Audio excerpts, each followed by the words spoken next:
ফজরের নামাজ পড়তে গিয়ে দেখি জামাত শুরু হয়ে গিয়েছে, আমিও গিয়ে দাঁড়িয়ে পড়লাম।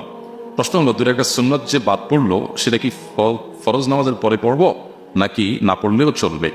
ফজরের যে দুই রাকাত সুন্নাত, এই সুন্নাত হলো সারা জীবনের সমস্ত সুন্নাত নামাজের মধ্যে সবচেয়ে গুরুত্বপূর্ণ সুন্নাত। সুন্নাত নামাজের যে জগৎ, এই জগতের সবচেয়ে গুরুত্বপূর্ণ সুন্নাত হলো ফজরের নামাজের আগের, ফরজের আগের যে দুই রাকাত সুন্নাত আছে। এই জন্য নবী করিম সাল্লাল্লাহু আলাইহি ওয়াসাল্লাম বলেছেন, লা তাদাহুমা ওয়ালাউ তারাদাতকুমুল সাইল, তোমার যদি বাহন ছুটে যায় যাক, তবুও এই দুই রাকাত নামাজ ছাড়বা না।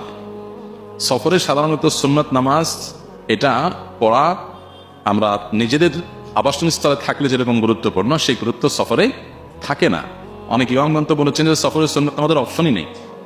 তো সেই সফরে পর্যন্ত অন্য কোনো সুন্নাত নামাজ না পড়লেও ফজরের আগের দুই রাকাত সুন্নাত পড়াটাই হলো কাঙ্ক্ষিত এবং প্রত্যাশিত। সেজন্য ফজরের আগের দুই রাকাত সুন্নাতকে খুব গুরুত্বের সাথে আদায় করতে হবে, করা উচিত। এখন প্রশ্ন হলো, জামাত শুরু হয়ে গেছে, আমি ফজরের সুন্নাত পড়তে পারি নাই, মিস হয়ে গেল, আমি কি করব? এর উত্তর হলো, পরে আমি সুন্নাতটা পড়ে দেব। সেই পরের ব্যাখ্যাটা কি? আমি কি ফজরের ফরজ নামাজের পর সালাম ফেরানোর পর ইমামের সাথে নামাজ শেষ করে তারপরে পড়বো নাকি আরো দেরি করে পড়বো? আবার প্রশ্ন লিখেছেন, না পড়লে চলবে কিনা? না পড়লে চলবে বলতে ফরজ আদায় হয়ে যাবে, কিন্তু নিশ্চয়ই আপনি গুনাহগার হবেন, ক্ষতিগ্রস্ত হবেন, কারণ আপনি একটু গুরুত্বপূর্ণ সুন্নাহ ত্যাগ করেছেন। সেই জন্য এটা করা উচিত না। নবী করিম সাল্লাল্লাহু আলাইহি ওয়াসাল্লাম একবার জোহরের আগের সুন্নাত পড়তে পারেন নাই, মেহমান বা অন্য কোনো ব্যস্ততার কারণে তিনি একবার এরকম ঘটেছে মাত্র, সেটা পরে করে দিয়েছেন।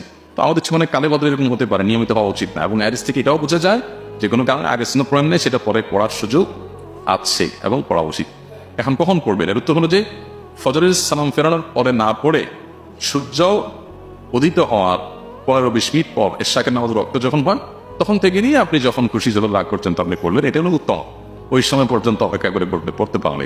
আর যদি মনে হয় যে না, তখন আর পড়া হবে না, অনেক ওলামায়ে ফজরের নামাজের পর সূর্যটা আগে এর মধ্যে পড়ার অনুমতি দিয়েছেন। এটা দায়িক আলোচনা, বিস্তারিত আলোচনা করা যেতে পারে। নবী করিম সাল্লাল্লাহু আলাইহি ওয়াসাল্লাম হাদিস রয়েছে, ফজরের আসরের পরে কোনো নামাজ নাই। এখানে নামাজ নাই বলতে কি বোঝানো হয়েছে, অনেক দীর্ঘ আলোচনার বিষয়। শুধু আমরা এটুকু জানি যে উত্তম হয় ইখতিলাফের ঊর্ধ্বে উঠে আমরা ফজরের ফরজ নামাজের পর এশাক ওয়াক্ত হবে সূর্যটা 20 মিনিট পর, তারপরে আমরা এই সুন্নাত নামাজটা পড়বো। তখন যদি পান পড়লেন, না হলে জোহর পাক দিয়ে পড়ে দিলেন, এটা উত্তম। আর যদি একান্ত পরে আর পড়ার কোনো অপশন না থাকে, আপনার কাছে এই সম্ভাবনা না থাকে, আর ফজরের সুন্নাতের পর কোন পড়ে ফেলেন, তো অনেক আলাদা বলতে সেটা আদায় হয়ে যাবে, কিন্তু উত্তম হবে আপনি ওই সূর্য ওঠার পর পর্যন্ত অপেক্ষা করে তারপরে পড়াটা।